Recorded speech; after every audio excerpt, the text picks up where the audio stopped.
drive a car, you're on a motorway, often I am, and I find it absolute lunacy when I see motorways without a hard shoulder, and I find it very confusing when I seem to go, 1 minute I've got a hard shoulder, 1 minute I'm at the speed limit, then I'm at a slower speed limit, then there's not a hard shoulder. Very confusing if you ask me, but apparently 69% of motorists want there to be not a single mile of motorway without a hard shoulder. You'll be familiar with perhaps some of the new ones that have been planned, these so-called smart motorways. They press pause on them, they stop them, but apparently it's going to be too disruptive and too costly to retrofit the hard shoulders back onto the ones that already exist. Your thoughts, Martin? Well, whoever invented smart motorways is the opposite of smart. I mean, they are an invention to a problem that didn't exist. They've caused 50 deaths. They've caused endless chaos. One stretch of the M1, where I travel back to Nottingham, where I'm from, has caused 4 deaths. But it's raised £6 million in speeding fines. I think that's actually the real point of these things. Everyone watching this show will be familiar with those temporary speed measures that are brought in. Oftentimes you don't see it. And, of course, the cameras, vehicle number plate recognition, you get nicked, you get a letter through the post, even late at night.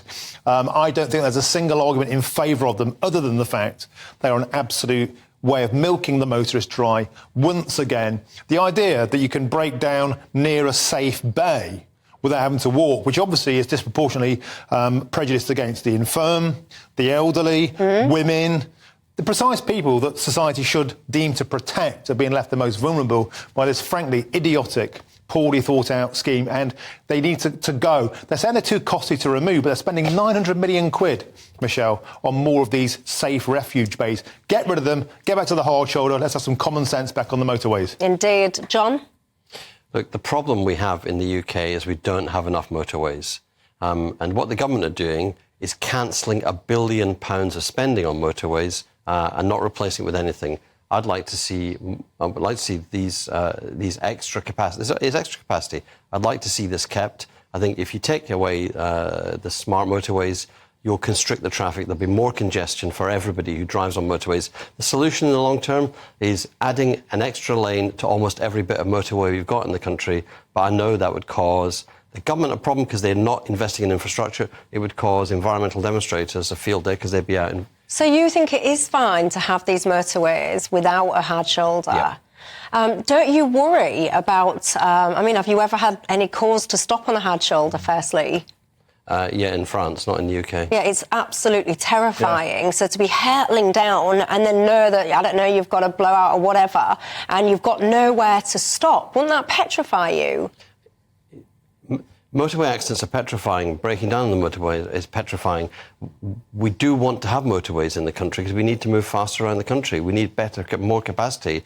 This is a way of having more capacity, and I think we do need to increase motorway capacity. I'd love to have seen my government, which bottled it, the Labour government, didn't build a whole toll road. There's a proposal to build a whole toll road parallel to the M6. I think that would have been great. I think we have far fewer motorways per head of population than any other country in Europe. We need more motorways, but to reduce capacity by closing by closing off and creating new hard shoulders, I don't think that does anybody any good at all. I do a lot of travelling, and I always have a little mantra. My family hear me say it often when I'm driving, and I'll speak to them and say I'm running late. I always say it's better to arrive dead late than dead. So, yes, I accept that there is some congestion and that actually, if you keep that road flowing as an all-lane, yes, you might get to your destination 10 minutes quicker, whoopee, or you might be one of the unfortunates that don't make it to your destination at all. One of the facts that I saw today, 1 in 12 motorway deaths actually occur on the hard shoulder, so they are not the kind of be-all and end-all, are they? Yeah, and if you get rid of the hard shoulder, then that's obviously exacerbating that issue because there's literally nowhere to take salvage. You know, if you have a blowout or you break down, particularly at night time, then these deaths are occurring when basically, truckers are ploughing into the back of motorists who are stationary who they don't see until it's too late. Now, who would have thought that removing a hard shoulder would increase the risk to stationary motorists? It's a no-brainer. And that's why I say again, smart motorways are the opposite of smart. They should be scrapped. Well, it's not clear it increased risks. The thing is, driving is dangerous. It's one of the most dangerous, the biggest cause of death and injury in the country are road traffic accidents. We accept that the convenience of the car has a risk to it, and the risk is of crashes, of accidents, of injury, and in some cases death on the hard shoulder, whether it's a smart motorway or an ordinary hard shoulder. The thing is, we have to understand as a country, do we want to be, nannied, or do we want to have an acceptable level of risk? There is some risk in this, but there's some risk in motorway driving totally. Should we close all the motorways because there's deaths on them? Should we close all of the roads because there's deaths on them? That's one of the issues. Like, where are we in the balance of this? Does the motorist have freedom? And like one of the frustrations that I've got, and I'll probably share it with Martin, in London, is the proliferation of low traffic neighbourhoods everywhere. We debate that often. Trying to stop working class people who don't just drive to work. Driving is their work. Driving to with a social care assistant. You should have a word with Labour Mayor Sadiq Khan, who's choking. I've had a word with my councillors in Southwark. I blooming hate it in Southwark. Yeah. Well, on that we can agree, but this is part of the same problem, and it's not really about decreasing congestion. It's not really about increasing safety. I think it's about increasing revenue. It's about choking motorists and taking all the money. I got done the other day, not on a motorway, just on a normal residential street, because I'm not a resident of that area.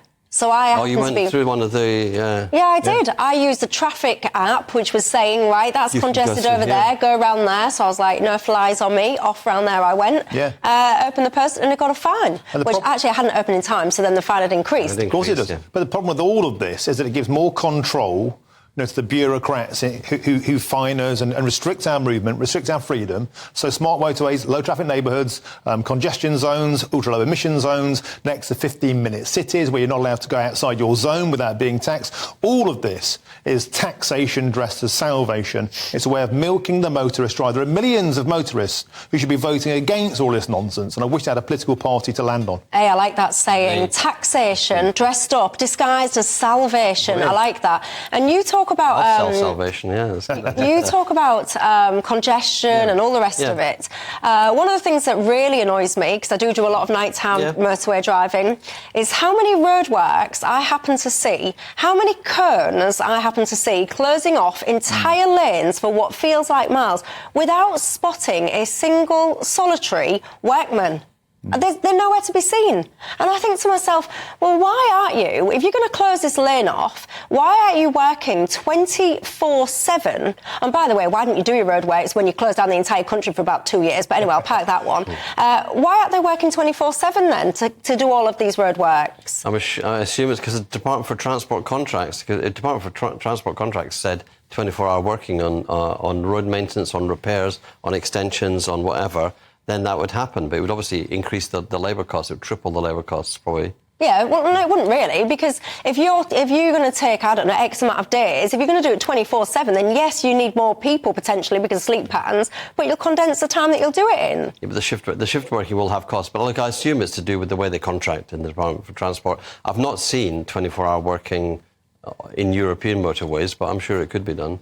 Yeah, well, we don't need to be exactly the same as the Europeans. I don't understand why can't... What do you think? 24 working? I wouldn't even just say to roads. I would just extend it to any... If you need to disrupt public, work 24 hours a day, not the same person, obviously, to make sure that the disruption is minimised. Yeah, and the thing is, you're right, there'd be an increased labour cost in terms of night shift work and all the rest of it, but it'd be over a shorter duration.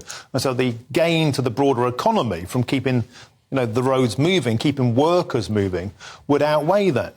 But of course, the bean counters of the Department of Transport don't think like that. They don't think about the motorist and the worker. They think about their own top line. And actually, they don't care about causing misery. They just want to hit their targets.